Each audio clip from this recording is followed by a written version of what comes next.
Muy buenas noches, bienvenidos a este desacuerdo. Esta noche vamos a hablar de algo, de un tema que siempre es transversal a la vida pública, a la vida política y a la vida de cada uno de nosotros. Esta noche vamos a hablar de los derechos humanos. Bolivia en el último tiempo estuvo en el foco de atención internacional por los conflictos que han sucedido en el último trimestre del 2019, que ha derivado en gravísimas violaciones a los derechos humanos. Se usó la justicia con fines políticos, se detuvo personas, ¿no? Pero el hecho más significativo en cuanto al tema de derechos humanos fue, por supuesto, las masacres que sucedieron en Sacaba y en Sencata. Distintos organismos internacionales que velan por el cumplimiento de los derechos humanos han emitido informes al respecto de lo que ha sucedido en el país. Prácticamente todos coinciden en la necesidad de resarcir esto, de resarcir este daño, de buscar y encontrar justicia. Critican también, esto también hay que decirlo, la intromisión del poder político en la justicia y prácticamente todos hablan de la necesidad de una reforma urgente en la justicia boliviana. Hablar de noviembre del 19, por supuesto que posiciona. Inmediatamente nosotros es noviembre del 19 y empezamos en una toma de posición de cada uno de nosotros. ¿Cómo lo has vivido? ¿Cómo lo has mirado? ¿Qué cosas has escuchado? ¿Qué cosas has leído? ¿No?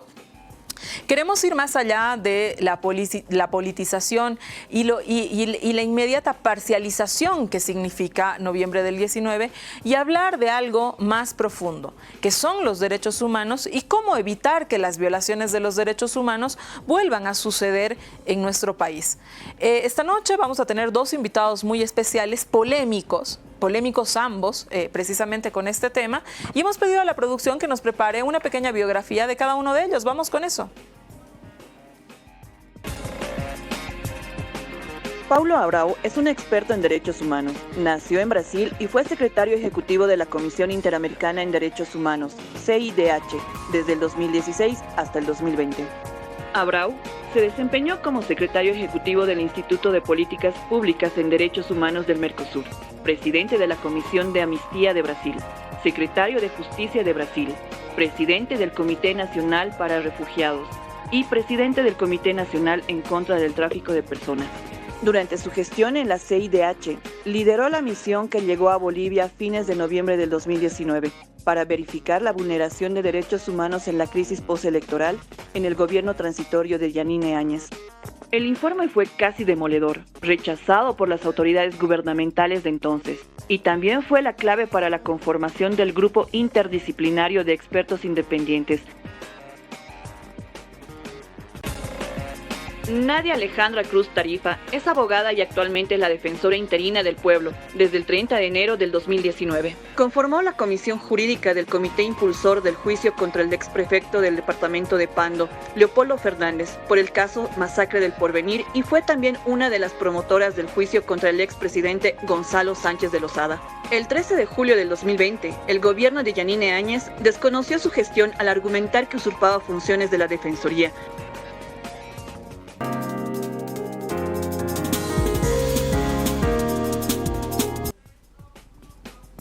Como lo anunciábamos, esta noche vamos a hablar de los derechos humanos en este programa que inicia con dos polémicos personajes. El primero, Paulo Abrao. He aprovechado la llegada a Bolivia de Paulo para citarlo a este programa y que podamos hablar con él. Paulo era exsecretario de la CIDH en ese momento, ahora está de asesor senior del artículo 19 para América del Sur. Te doy la bienvenida. Muchas gracias, un gran honor estar acá con usted. Con nosotros está también Nadia Cruz. Nadia Cruz es defensora del pueblo. Nadia, otro personaje polémico. Ambos muy polémicos por el rol que han tenido en noviembre del 19, en noviembre-diciembre del 19. Nadia, bienvenida. Muchas gracias, Susana. Creo que es especial la llegada de Paulo para poder hablar de los derechos humanos. Y claro, la última etapa de nuestro país, pues hace merecer aquello.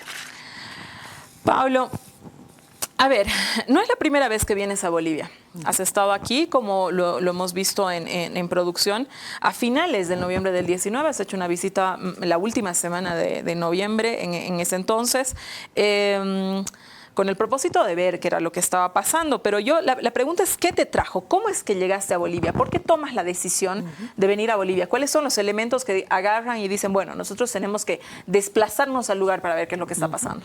La Comisión Interamericana, en el marco de su mandato de monitoreo de la situación de los derechos humanos en los 35 países de las Américas, tiene como criterio que cuando pasa situaciones de graves violaciones de los derechos humanos, con denuncias de posibles ejecuciones extrajudiciales, del uso desproporcional de la fuerza por parte de la seguridad pública y que resulta en muertes, en pérdidas de vidas o graves violaciones a la integridad física de la gente, solicita a los gobiernos su ingreso al país inmediatamente. Y en el segundo semestre de 2019, pasaba en nuestra región un ciclo de protestas en Chile, en Colombia, en Ecuador, en Haití, también aquí en Bolivia. Y para cada uno de estos estados la comisión solicitó su ingreso y efectivamente los ha visitado. Los respectivos gobiernos en ese momento autorizó, dio la anuencia del ingreso. Aquí también Bolivia envió una carta aceptando la anuencia, dando la anuencia para el ingreso de la comisión, para que la comisión en el marco técnico y metodológico de su trabajo pudiera hacer la revisión de las denuncias que estaban llegando por distintos canales. Eso sí es importante porque nosotros en ese momento había como una retórica instalada, de la que vamos a hablar más adelante, donde si no eran medios internacionales, de pronto podías conocer relativamente poco o muy poco transparente o muy poca la totalidad de lo que estaba pasando en el país. ¿Qué denuncias son las que le llegan? Una característica común a cada uno de estos casos ha sido de que hoy en día estas violaciones o estos conflictos que se generan dentro de los países son altamente transmitidos por redes sociales, documentados por videos y otras fotos, otras formas de documentación que incluso en el pasado eran muy raros, muy difíciles de hacer en materia de verificación de violación a los derechos humanos. Entonces empieza a llegar a la Comisión Interamericana desde distintos ciudadanos y también de órganos de la sociedad civil del país informaciones de violación a los derechos humanos comprendidas en aquellas violaciones en las cuales el Estado afecta a los derechos de las personas. O sea, el mandato de la Comisión Interamericana comprende los actos estatales de violación a los derechos humanos, ¿no? La noción de una violación a los derechos humanos cuando un Estado que tiene el deber de proteger maneja o instrumentaliza sus herramientas de seguridad pública para la represión. Entonces, son estas... Es la selección de estos hechos que hace parte del mandato de la Comisión Interamericana y efectivamente la alerta roja de la Comisión se disparó cuando el gobierno emitió el decreto 4078, creo el número, ¿no? Que era básicamente una carta blanca para matar, ¿no? Porque previó la posibilidad de una amnistía previa para toda y cualquier violación de los derechos humanos en el accionar conjunto de las Fuerzas Armadas con la policía. Y eso confrontaba directamente un estándar consagrado en el Sistema Universal de Derechos Humanos y en el Sistema Interamericano, ¿no? En que ninguna hipótese puede prometer amnistía prévia a órganos de seguridad, porque de alguma maneira tu estás oferecendo a possibilidade de actuar livremente, não? De maneira repressiva, o que é totalmente incompatível com os estándares internacionais. El gobierno de Áñez en ese momento, Pablo, argumentó que en realidad todas las acciones que habían ejecutado, ¿no? en ese noviembre fueron a nombre de pacificar el país, dado que, voy a utilizar la retórica de ese momento, hubo un grupo de personas que les llamaban terroristas, que intentaban explotar la planta en Sencata, ¿no? Una planta de gas en Sencata, y que los terroristas también, ¿no? Que estaban en Sacaba participando de una marcha, habían terminado disparándose entre ellos y que por eso eran los muertos. Yo quiero, digamos, que alguien de fuera, ¿no? Pese a todos los rótulos y todas las cuestiones que aquí dentro te han puesto, ¿no? Pero una mirada de fuera y además que tú estuviste en los hechos y que tuviste acceso, creo que de primera mano y tal vez fue el primer organismo internacional, pero digamos el primero también de muchos que pudo tener contacto con lo que estaba sucediendo, que se adentró al sitio. ¿Encontraste algún rasgo de que esto que se ha instalado, que era la verdad instalada en ese momento, fuera cierto? Bueno, el simple hecho de que la máxima autoridad de un país, por medio de sus expresiones públicas, intenta estigmatizar el derecho del pueblo de manifestarse libremente, em si mesmo já era uma violação dos direitos humanos. Ou seja, essa também foi uma das denúncias que ha chegado à Comissão Interamericana de Direitos Humanos. E a comissão efetivamente desestimula as mais altas autoridades que têm incluso responsabilidades adicionais, porque um discurso que proviene das mais altas autoridades tem poder de activar toda a instrumentalidade, a institucionalidade estatal e estigmatizar a gente, ¿no? Então, essa foi também uma das questões que a comissão mira. Mais allá das justificativas, os padrões internacionais não admitem em nenhuma hipótese o uso desproporcionado da força.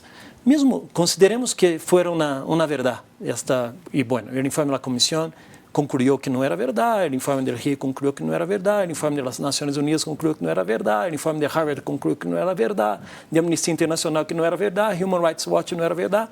Incluso, o sea, me imagino que esse tema já deve estar pacificado, ou pelo menos já lo deveria, não? Porque hoje se manipula retoricamente, é uma manipulação política, depois de 8 informes de organismos internacionais que não têm nenhum interesse político local e que lo miram desde uma perspectiva técnica e metodológica e que têm consagrado seu reconhecimento de seu trabalho técnico. E que não lo piensa poner em juego, además. Mantener esse discurso me parece que é reiterar uma vez mais essas violações que já deveriam haver sido incluso sancionadas, não? Para que não se repitam. Então, a comissão chegou e identificou que essa justificativa não era verdade. Não? Depois, esse informe foi contestado dentro de um marco estratégico, incluso de generar impunidade, não? Porque a primeira reação dos violadores aos direitos humanos é atacar os defensores dos direitos humanos, atacar os investigadores, atacar aqueles que estão produzindo uma informação que vai oferecer à sociedade a verdade histórica, ou que vai oferecer às vítimas a possibilidade de justiça e de que eles podem ser sancionados. É uma estratégia de defesa em favor de sua impunidade no futuro, não? Mas quando isso passa, já é um muito mau indício de que efetivamente alguma coisa está funcionando de maneira incorreta dentro de um país. A ver, Nadia, era un tiempo complicado, el noviembre del 19, a punto que la Defensoría del Pueblo se convirtió también en un blanco de ataques. Tú te convertiste en un blanco de ataques, no solamente que rechazaban tu mandato, que te desconocían y toda aquella cuestión. Y entonces la pregunta aquí, yo creo que de rigor, lo primero que debíamos hacerte es, ¿tú eres del MAS? No, Susana, no. Bueno, es que yo debía hacerte esta pregunta, ¿sí? Porque hubo tanta rotulación, incluso que, Paolo, tú eras del MAS, casi te sacan hasta carnet de militante. Pero, ¿por qué se pensó entonces, Nadia, y había mucha prensa en torno a eso, ¿no es cierto?, que ratificaba o por lo menos dejaba caer ciertas sospechas de que el trabajo de la Defensoría del Pueblo era parcializado? Porque no llegábamos o no seguíamos la línea discursiva del gobierno en ese momento. Y del gobierno durante Evo y del gobierno durante Yanine. En su momento hubo como una obligación o quisieron persuadir a la Defensoría del Pueblo que asume una posición política entre octubre y noviembre del año 2019. La Defensoría del Pueblo no lo hizo y bueno, fue alto el costo que tuvimos que pagar. Lo segundo fue que nosotros, después de que se cae todo el Estado, el 10 de noviembre del año 2019, con la renuncia de Evo Morales, no había policía, no había instancias municipales, departamentales del Estado central, pero estábamos nosotros como Defensoría del Pueblo y éramos el último eslabón estatal que se mantenía en pie, yendo a los hospitales, yendo a las cárceles, a las celdas policiales, a ver qué es lo que estaba haciendo el Estado en ese momento con los manifestantes o con la gente que estaba todavía en las calles. Todo eso se fue documentando y te lo digo en palabras de Murillo, eso era algo que le molestaba al gobierno. Eso era algo que ellos no querían permitir porque estaban seguros de que estaban controlando todo excepto la Defensoría del Pueblo. Ahora, desde los medios que todavía han puesto en cuestión nuestra labor, son los mismos medios que el día de hoy, después de 8 informes internacionales, un informe de la INDH de Bolivia, señalan que hay dudas todavía sobre la existencia de masacres. En ese momento todavía, yo he visto los rótulos de la prensa nacional, hay todavía una estigmatización sobre los defensores de derechos humanos que durante el 2019 nos pusimos del lado de las víctimas pese al poder estatal que se encontraba al frente. son los mismos medios y es la misma retórica que sigue instalando o que sigue culpando a las víctimas de lo que sucedió el año 2019. Entonces, yo me imagino que más allá de Nadia Cruz o más allá de la Defensoría del Pueblo que le tocó estar a mi cargo, es la imposibilidad de haber penetrado en una institución en Bolivia para poder mantener su línea discursiva. Nosotros fuimos la institución que se puso al frente a contrarrestar. Fuimos la única institución, yo recuerdo, que señalábamos que en Sencata habían ocurrido asesinatos o que en Sacaba se estaba generando una persecución a dirigentes y asesinato contra víctimas que días antes habían sido desarmadas en los términos que utilizaba el gobierno de Áñez. Tú tenías rótulos de periódico que decían la intervención militar y policial produjo 3 muertos, lo recuerdo muy bien, uno de 3 muertos, a propósito de que estas personas querían explotar la planta. Es que los periódicos titulaban así, es que no es falso. Hoy día las noticias están desaparecidas, si uno las busca, no las vas a encontrar, ¿no? O sea, pero las hemerotecas no han implosionado, o sea que... Y las grabaciones existen, y yo recuerdo a los periodistas en la Defensoría del Pueblo, en una conferencia de prensa, donde nosotros denunciábamos el asesinato en Sencata, cuando teníamos 3 registrados. Los periodistas nos decían, esas hordas que ustedes están defendiendo nos han venido a matar. Y nos lo decían en la casa de la Defensoría del Pueblo, desde trabajadoras y trabajadores de la prensa mandados por medios de comunicación que estaban generando una hegemonía en cuanto a la información en contra de las víctimas. Increíble, eso vamos a hablar en nuestro siguiente bloque. A ver, Pablo, quiero volver al tema, ese momento. Tú fuiste el primero en decir que había habido, o tu informe de alguna manera fue el primero en decir que había habido masacres. Utilizar esa palabra, masacres del 2019. ¿Por qué es tan importante esa caracterización, ¿no? ¿Qué pasó después de tu informe? Por ejemplo, ¿no? Me interesa mucho que nos cuentes esto a nivel de infidencia, si se puede, sería genial. Primero, ¿cómo reacciona la CIDH? ¿No? Pero ¿cómo reacciona Almagro? ¿Cómo reacciona la OEA? Porque tú sabes, Pablo, lo importante, la importancia, finalmente, que tuvo el rol de la OEA y de Almagro, ¿no? En lo que luego desencadenó en Bolivia. Es decir, no importa del lado del que lo mires, no importa qué discurso te quieras creer, no importa. Almagro, para todos, ¿no es cierto?, sabemos que tuvo un rol fundamental en lo que pasó en la conflictividad de Bolivia. Bueno, por los criterios, yo en mi mandato en la comisión he dirigido 15 misiones de verificación en 15 países en situaciones de crisis política institucional, acompañado obviamente del equipo técnico de la Comisión Interamericana y de miembros comisionados que aquí no estuvieron conmigo exactamente en Bolivia porque nosotros habíamos estado semana anterior en Chile, en la otra anterior en Ecuador y íbamos para Haití cuando pasó lo de Bolivia y ahí tuvimos que dividir el equipo porque un otro equipo iba a Haití. Y por lo tanto, pero el equipo técnico, nosotros tenemos protocolos y que orientan cómo realizar ese trabajo de registro y documentación de violación a los derechos humanos. Y uno de estos protocolos informa que como criterios para identificar si hay graves violaciones a los derechos humanos o no, la masividad de la violencia, el uso coordinado de fuerzas policiales y armadas de manera desproporcional, y fundamentalmente el patrón de violencia que a partir de las pericias, de las heridas, de los herimientos, ¿no? En los cuerpos de las personas que tuvimos acceso en su momento, informaban que ese padrón de heridas, especialmente las víctimas fatales, indicaban balazos en la cabeza, en el tronco, ¿no? Y en el cuello, que es una región vital de la vida de las personas. O sea, se disparó para matar, ¿no? El informe de la Amnistía Internacional se disparó para matar. Entonces, eso caracteriza, según precedentes de otras naturalezas que la Comisión ya había revisado en Guatemala, en Perú, en Brasil, en otros tantos países, se caracteriza técnicamente como masacres.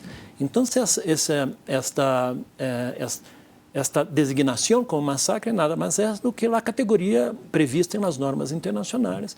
Então, nós aí identificamos essa situação, o governo entrou em estado de negação, que não passou, que na verdade a gente estava atacando um em contra os outros, o que parecia uma explicação tão absurda E nós não entendíamos como ressonava internamente algo tão absurdo. Se tinha vídeo, se tinha fotografia, se tinha os padrões de herimentos no corpo das pessoas.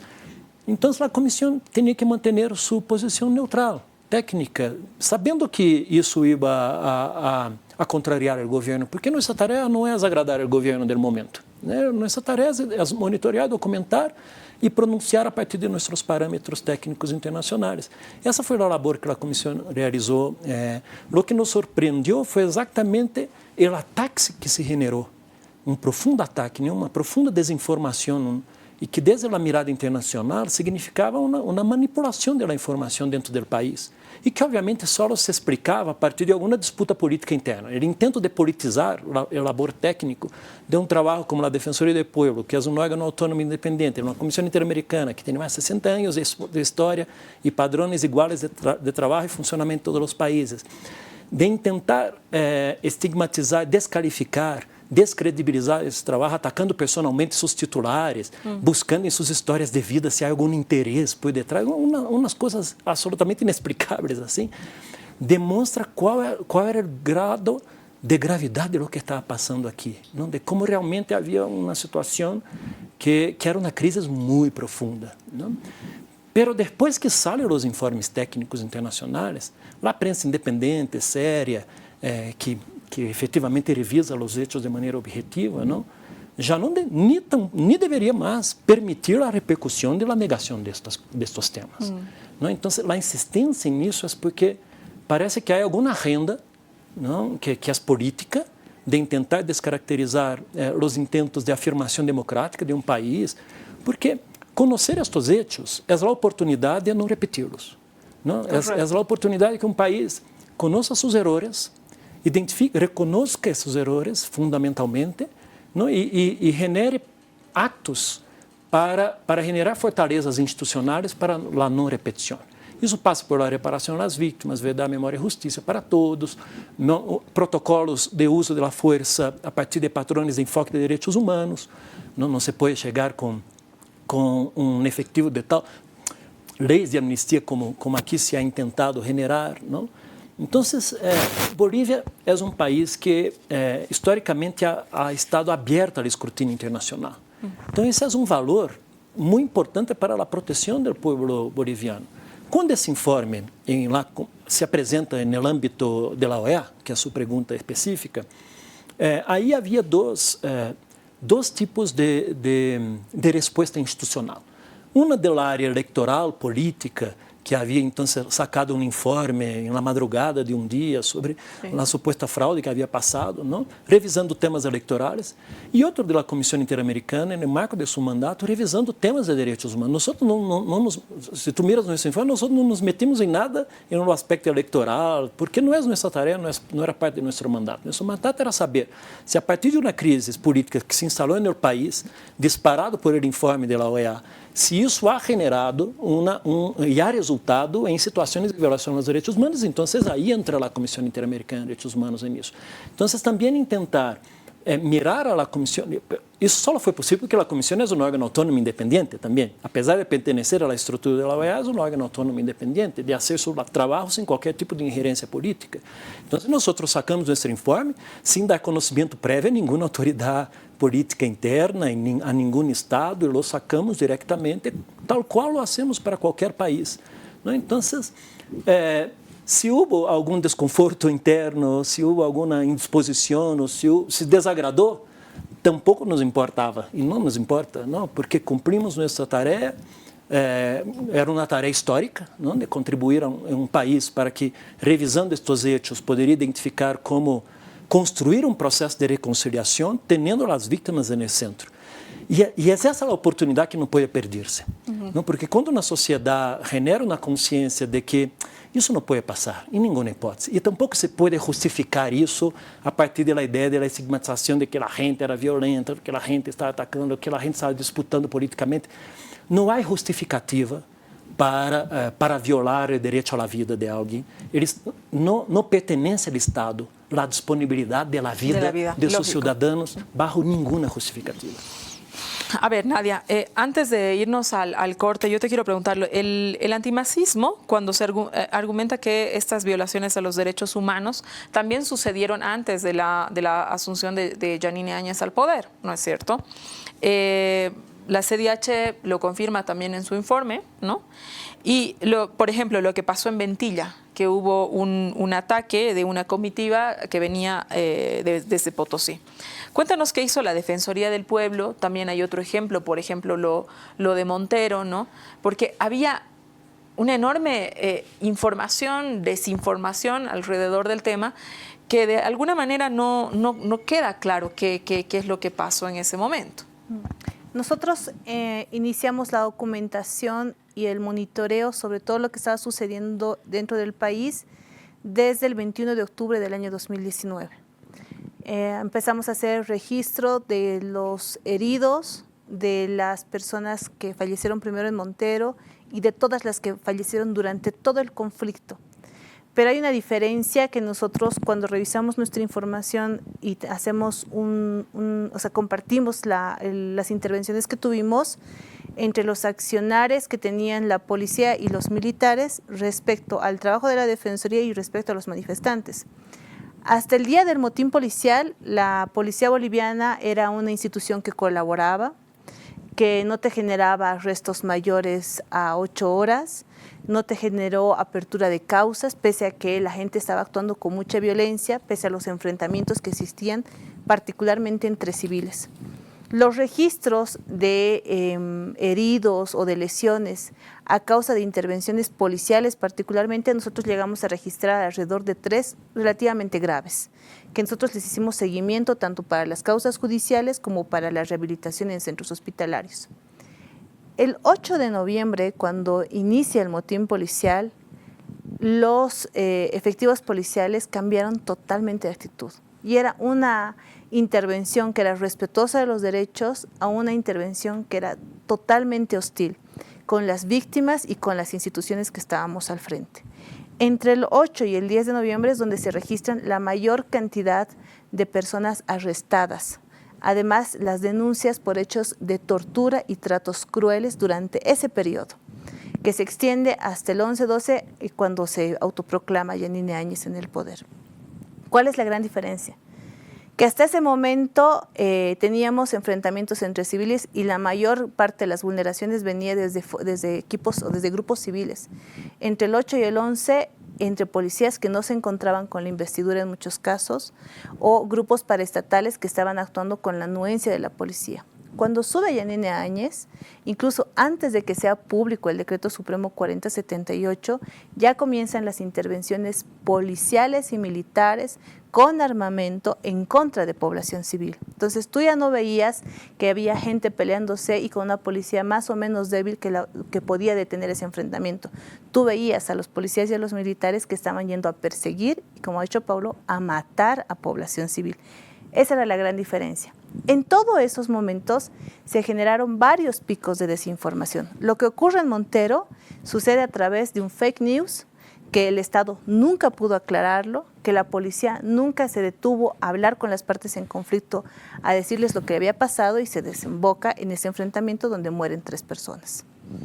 En el caso de Vila Vila ocurre más o menos lo mismo. Nosotros estábamos haciendo monitoreo tanto de los sectores campesinos como de los buses que estaban llegando desde el lado de Potosí. ¿Ha habido un enfrentamiento entre ellos? Sí. ¿Ha habido toma de rehenes de ambos lados? Sí. Nosotros hemos llegado a trabajar hasta la liberación del último rehén que se ha registrado en ese lugar. Después, en medio de todo lo caldeado que estaba ya nuestro país, cuando ya había motín policial y no teníamos seguridad interna, lanzan las denuncias por violencia sexual en contra de estudiantes. Ha sido la Defensoría del Pueblo la que ha ido a encontrar a las estudiantes centro por centro para poder aclarar qué es lo que había sucedido. Sí hemos registrado nosotros en Vila Vila casos de agresión sexual que no son casos de violaciones. Ha habido en medio de todos esos enfrentamientos la quema de pastizales por parte de los que estaban en los buses en contra de los comunarios. Los estudiantes no sucedieron, ¿verdad? No. Y eso lo tenemos por testimonio de ellas y por informes psicológicos donde se les hizo la intervención a ellos y se descartó un caso de violación. Me tengo que ir a un corte, quédese en desacuerdo. Vamos a venir al siguiente bloque. Yo entiendo que este programa, de alguna manera, por supuesto a usted que nos está viendo, toma posición. El programa intenta encontrar qué es lo que ha sucedido para que no se vuelva a repetir. Esa es la intención de esta noche en este programa. En el siguiente bloque vamos a hablar de lo que significa la desinformación. Quédese con nosotros.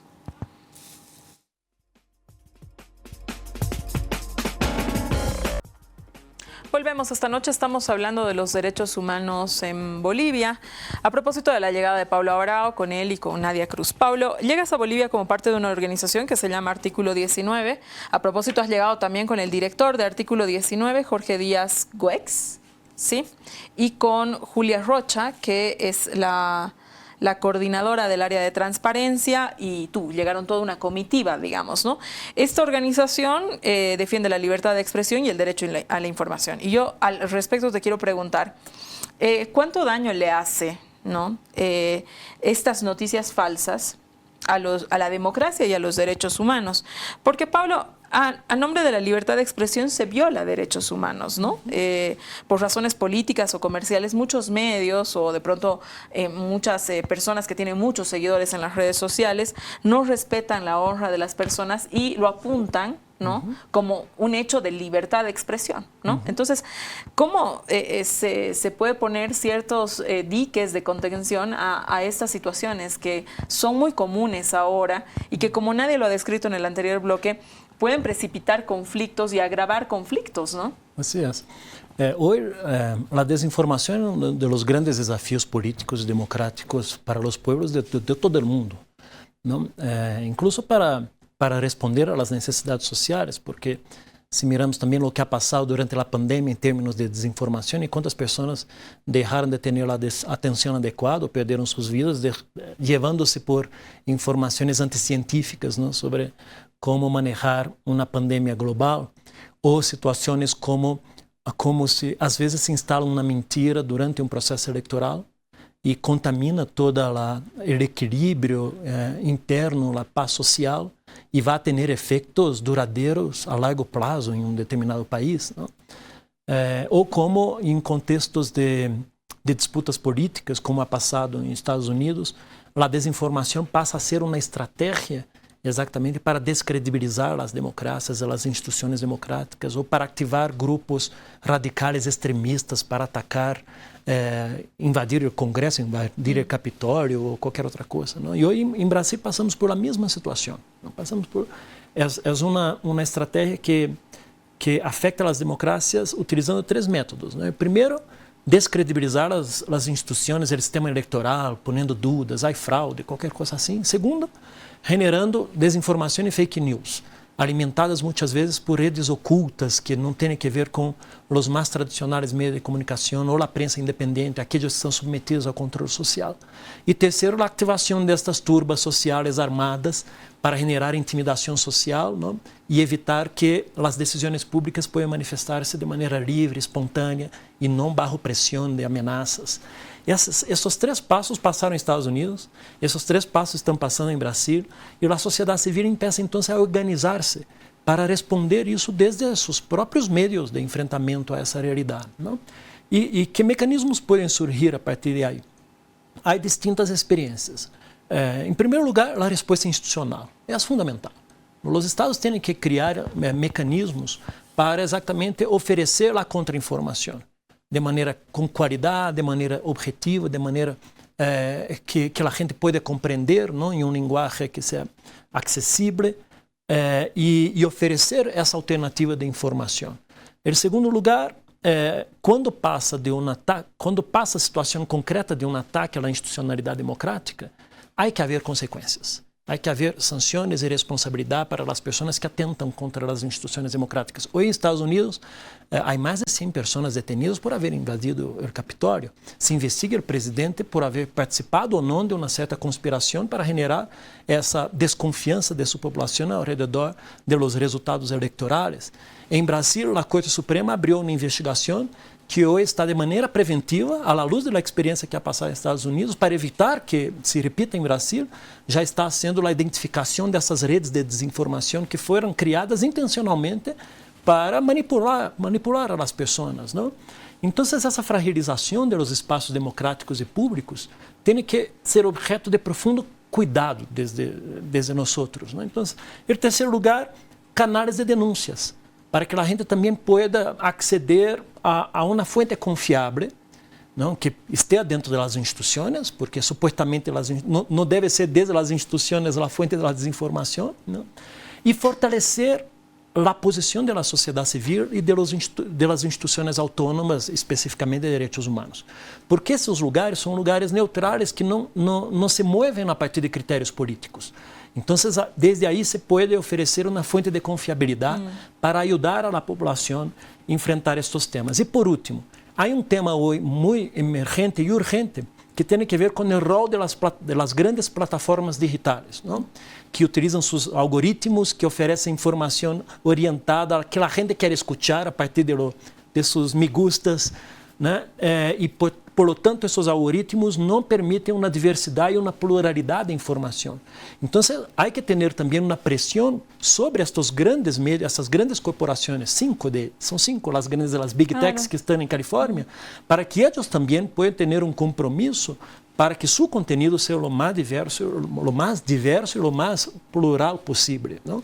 Y encontrar formas de sanción también, ¿no? De cortar cuentas, es decir, tienes, no sé, un montón de cuentas falsas que de pronto solo se dedican a denigrar e insultar. Debería haber algún mecanismo real, digamos, de que esas se corten, ¿no? Esse tema é tão novedoso, né, que, por exemplo, o Twitter ha tomado a decisão de bloquear a conta do presidente Trump nos Estados Unidos. Isso foi um objeto de uma grande polêmica. Se deveria bloquear ou se deveria generar algum outro canal para exatamente confrontar essa desinformação? Onde estão os limites da liberdade de repressão? Não? E essa situação que está generando instabilidade política em todos os países. E o Bolívia ha passado por esse tipo de metodologia de como generar desinformação, como poner na mente das pessoas dúvidas sobre a confiabilidade do processo eleitoral para disputas políticas. E isso é tão grave hoje em dia, não? Que se tu miras desde um ponto de vista externo, até que ponto a vontade da gente hoje é uma vontade totalmente espontânea em suas decisões políticas, não? Então, a sanção é uma possibilidade, pode ser um caminho, mas eu todavia creio que também há que profundizar as fórmulas de autorregulamentação, de forçar as empresas privadas a também ter compromisso de direitos humanos, e não apenas o poder público sancionando, que deve ser a última resposta. Nadia, ¿y cómo ves la situación en ese sentido en Bolivia? Porque evidentemente los medios han sido parte, digamos, de la polarización política. Tú lo has expresado muy bien. De pronto tenías periodistas en la Defensoría del Pueblo que ya te sentenciaban cuál era el comportamiento de las víctimas, ¿no es cierto? Nosotros hemos visto casos extremos en ese tiempo, como por ejemplo el periódico Página 7, en la crisis de noviembre, editorializó advirtiendo que, ahí lo tenemos en pantalla, es un artículo de opinión, es una editorial del 27 de noviembre del 2019, ¿no es cierto?, que advertía lo que hubiera significado, digamos, la explosión de la planta de Sencata.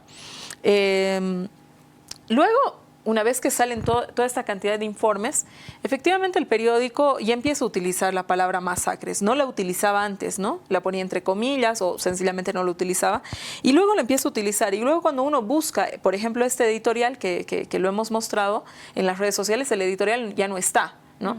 Entonces, la solución es bajo la nota, una nota además incendiarísima en ese momento, ¿no es cierto?, que hablaba de un loco que había mandado a incendiar nuestro país, ¿no?, y que como consecuencia hubiéramos tenido la gran explosión en La Paz, ¿no? Entonces, ahí no se piensa en las consecuencias, por ejemplo, de los familiares. ¿Cómo se sienten esos familiares? Por ejemplo, esa persona que estaba, esa pareja que ya estaba haciendo un control natal, ¿no es cierto? Y que estaba pasando por el sitio y el esposo muere, ¿no? ¿Cómo se siente esa mujer cuando le dicen a su esposo desde el periódico es terrorista, cuando se instala ese sentido común, ¿no? Entonces, no existe ningún mecanismo que, o no sé, quizás nos lo cuentas, donde se pueda disculpar, ¿no? Decir, oye, evidentemente nosotros creímos esa retórica, ¿no? Nos disculpamos, ¿no? Es decir, eso no era cierto, eso no fue así, no investigamos lo suficiente. El titular que moralmente disculpe. Hoy día tú recibes de pronto de pronto el periódico se agarra, lanza un titular, ¿no es cierto?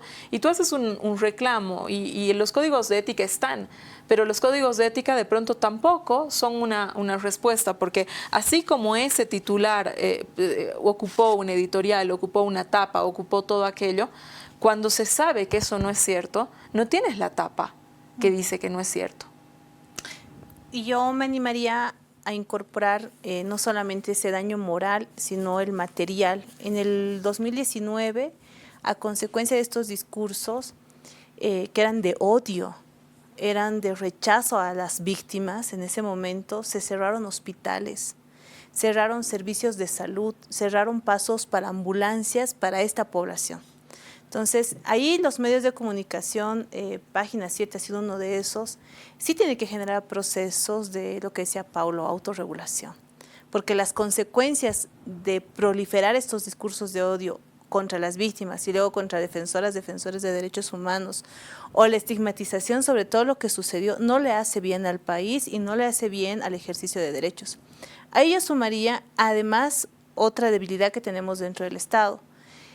Esta capacidad que se instaló a través de redes sociales de generar o mantener zozobra en la población, igual generó enfrentamientos, generó, si tú recuerdas, entre el 10 y el 12 de noviembre, casi un pedido desde la ciudadanía que se estaba reflejando en los medios de comunicación de gobiernos militares. Tú te acuerdas, la gente yendo a los cuarteles, yendo a los regimientos para que los militares salgan, porque el discurso que se había mantenido a partir de la declaración de Fernando Camacho el 10 de noviembre de mantener la zozobra por 48 horas más, era: no tenemos presidente, no hay nadie en la Asamblea Legislativa, la policía se ha amotinado, los militares no van a salir a defendernos, sálvese quien pueda, y la población estaba yendo orillada a pedir cualquier salida, así sea esta una salida autoritaria. Entonces, hay una afectación muy grande.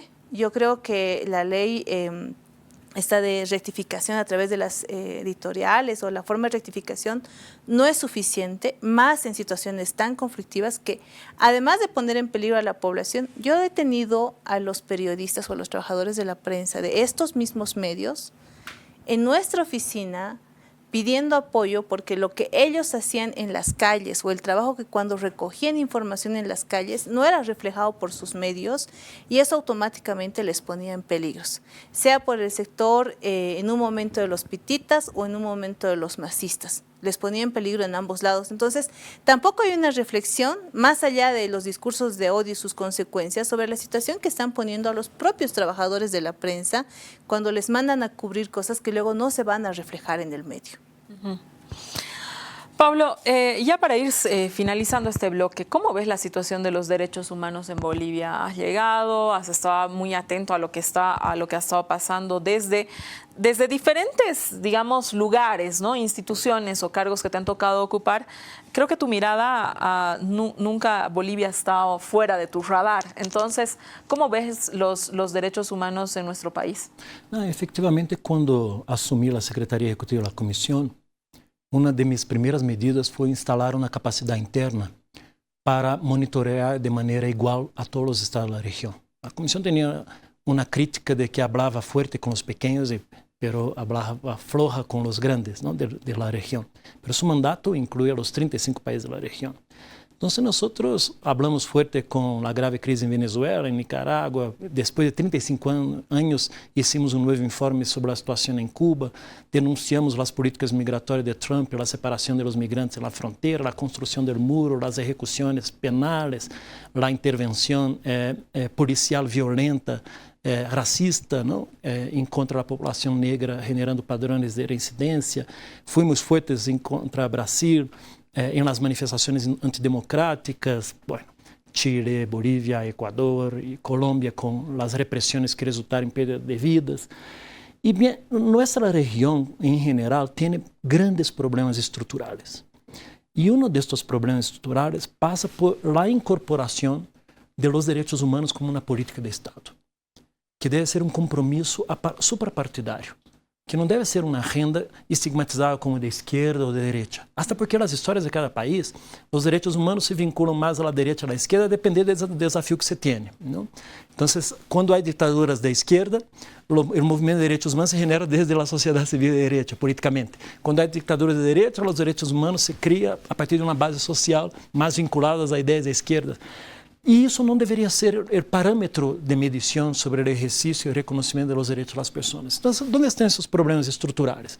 Primeiro, consagrar uma institucionalidade de direitos humanos, fundamentalmente. Poner a garantia de seus direitos por arriba das disputas políticas. Não importa se cambia governo ou não, há que manter estes estándares, respeitá-los e nunca submeter a um direito da maioria os direitos que pertencem à minoria. Porque uma democracia não se caracteriza por a imposição da visão de uma maioria, e sim por profundo respeito ao direito das minorias. E essa é a fórmula democrática mais precisa. Não? E então, esse é um tema.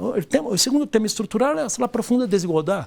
Nossos países têm processo histórico de formação que proviene de processos de colonização, de escravização, de genocídio de los pueblos indígenas, e tudo isso reflete até hoje em nossas sociedades, em termos de discriminação, em termos de padrões de exclusão. Como enfrentar isso? Como generar políticas públicas para enfrentar isso? Que vê hoje Bolívia? Já vê Bolívia hoje generando um certo exemplo de como responder de maneira célere a uma situação de grave violação dos direitos humanos. Sabe que em Nicarágua, em 2018, até hoje, as vítimas estão buscando algum tipo de resposta institucional. A institucionalidade está promovendo juízos contra as vítimas, mas não há perseguido nenhum tipo, os violadores ou os comandantes, autores materiais das repressões. Há países onde há gente detenida por consciência, até hoje, sem sentimento de justiça. Países que passaram as ditaduras durante os 70 lutam 30, 40 anos depois para generar responsabilidade aos autores de graves violações. Brasil, passados quase 50 anos da instalação da ditadura, nenhum perpetrador ou dictador foi levado às cárceles. Então, é muito impressionante de uma perspectiva positiva que um país ha generado uma resposta célere. É um novo padrão de resposta que espero que seja referenciado em todos os países da região, de organizar sua institucionalidade de justiça para poner as vítimas no centro, revisar estes temas e mobilizar seu sistema de justiça para respondê-lo. Há problemas no sistema de justiça? Há, que são típicos desses problemas estruturais que referíamos antes. Mas estes problemas estruturais não podem descaracterizar nenhum tipo de resposta atual. São temas que têm que ser objeto de reformas estruturais mais amplas. Então, eu creio que desde aí é um desafio que está posto. Eu creio que todavia há deudas importantes com as vítimas de 2019 e que há que atender-se-los nesse sentido. Se a sociedade lograr superar esse momento a partir da centralidade das vítimas, eu creio que Bolívia poderá construir sua institucionalidade democrática hacia o futuro com muito mais fortaleza e com muito mais capacidade de não repetição.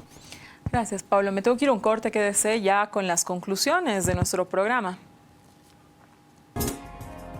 ¿Cómo encaminamos la reconciliación al país luego de todo lo que hemos escuchado? Nadia, 30 segundos para esa respuesta que es enorme. Es urgente que el sistema de justicia dé la última palabra en las graves violaciones a los derechos humanos y que desde Yanine Áñez hasta el último efectivo policial o militar o civil paraestatal que ha intervenido asuma sus responsabilidades y sean sancionados. En Bolivia es la única forma de que esto no se vuelva a repetir nunca más. Gracias. Pablo. Bueno, la experiencia en todos los países de la región informa lo mismo. Sin verdad, sin justicia, sin reparación y sin memoria de estos hechos, no hay reconciliación, porque el dolor queda permanente, ¿no? Como un ruido que nunca permite que la gente un día pueda reconciliarse. Y en esos términos yo creo que lo más importante en ese momento es asegurar el derecho a la justicia a todas las víctimas, que los autores materiales e intelectuales sean sancionados por estos graves hechos que pasaron aquí en 2019. Gracias, Pablo, por haberme acompañado esta noche. Gracias, Nadia. Sé que es un programa polémico, sé que es un tema polémico, sé que es un tema que nos rotula, nos posiciona demasiado. Sabemos también y somos plenamente conscientes que la reforma de justicia no puede esperar. Bolivia es un país que necesita urgentemente hacer una reforma de justicia que focalice el cambio de muchos jueces y fiscales que han venido violando los derechos humanos sostenidamente de las personas. Eso es también indiscutible. Pero el hecho de que exista la necesidad de una reforma de justicia no quita el hecho de que existan personas que necesitan y que merecen justicia. No podemos dejar sin justicia a la gente cuyos derechos humanos han sido violados. Tenemos este sistema de justicia, no tenemos otros, estamos dando de gritos para que lo reformen. También como estas víctimas, las del 19, como otras de violencia, por ejemplo, de violencia en contra de los derechos de la mujer, sean castigadas, pero castigadas en el rigor de lo que la norma y de lo que debe ser. ¿Para qué? Buscando que estas situaciones no se repitan. Gracias por habernos acompañado esta noche en Desacuerdo. Quédese en la programación de RTP. Buenas noches.